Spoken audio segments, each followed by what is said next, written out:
All right, we are now just 11 days out from the YMBL South Texas State Fair.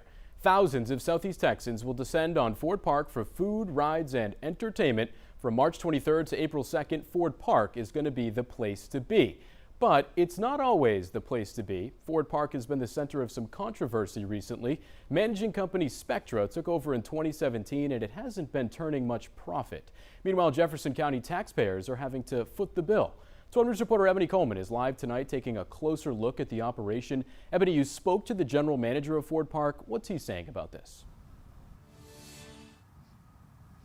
That's right, Cam. Jefferson County officials, they had high hopes for this massive entertainment complex when it opened back in 2002. But 20 years later, they said it's missing the mark. It doesn't make a profit, so it loses money. As the Jefferson County tax auditor, Patrick Swain is in charge of the money.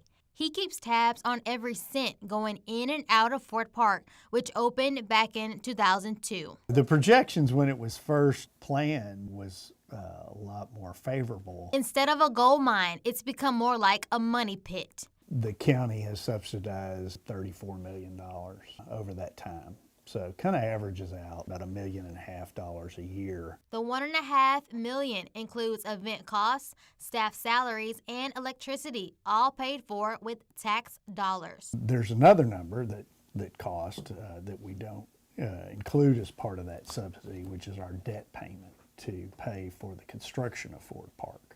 And that averaged about, it's looking like about $4.5 million. Claudio Oliveira manages the park through the company Spectra. He realizes there's challenges. We're in the shadows of a large market in Houston. But he's working to turn things around. We've been able to improve attendance year over year. Brought a lot of events in for the first time ever. For Jefferson County Judge Jeff Brannick, he believes the growth of oil and gas in Southeast Texas will be a big help too. I do think Exhibit Hall in particular needs to be dressed up. Those jobs are going to create paychecks that is going to create disposable income. Swain says commissioners talked about adding more sports fields, and selling the park is still on the table.